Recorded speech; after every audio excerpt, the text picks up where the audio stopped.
Welcome to the shortwave radio channel, and yesterday I was doing videos with the Tecsun PL-600, and a lot of you have of course seen the videos, and I was explaining how on an external antenna it unfortunately is a receiver that has a lot of instability on outdoor antennas. It usually works quite well on the telescopic, but as soon as you put it on an outdoor antenna, I don't know if it's the local stations overloading the receiver, but you've heard that there was kind of a distortion in the single sideband decoding. So a lot of you ask, well, what about the PL-680? Does it suffer the same problem? No, it does not. And here's an example. I'm on the 20-meter band here. And you could see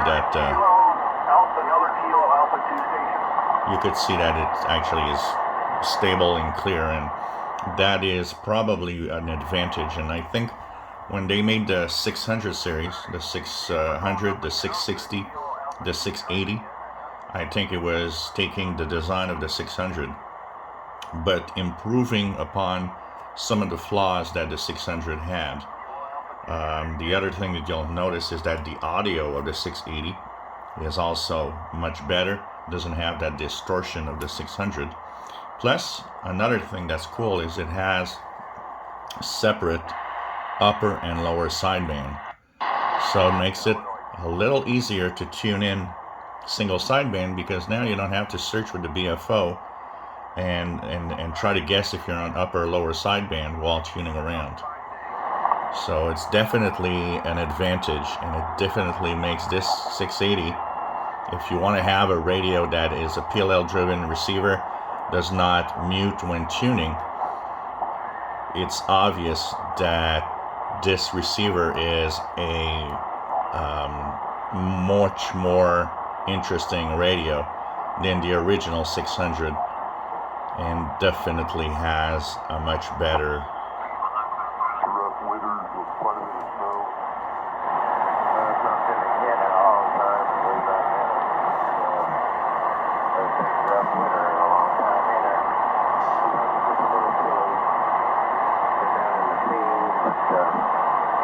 it has been a lot worse.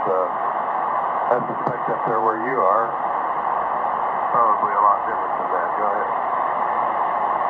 So you see that single sideband is definitely better on this radio. It's much easier to tune due to the fact that there is a separate upper-lower sideband also on it. That definitely helps.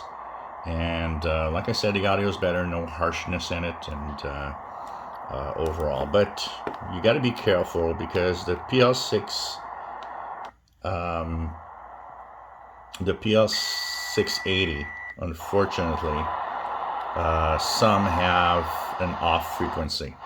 So mine is about, it's not 2 kilohertz, it's roughly 1.5, I'd say, but unfortunately it is off when trying to tune signals. So that's the sad part of this radio, but you know, I've got used to it. And for those that say, well, you can calibrate a 680, nope, you cannot. You can calibrate a 660 with the latest firmware, but 680s do not calibrate. So anybody that has a 680, the PL-680 does not have calibration capability. So if you're off, you're stuck with the offset.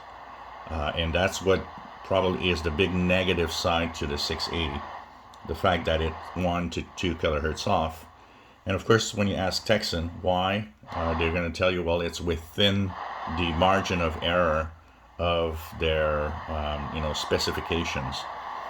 But you know, like this is for me unacceptable in a way, because I mean, even cheap radios today that are like, you know, $50 or $40 are actually much more accurate than this one. But I've lived with it. I've learned to live with the fact that it's off.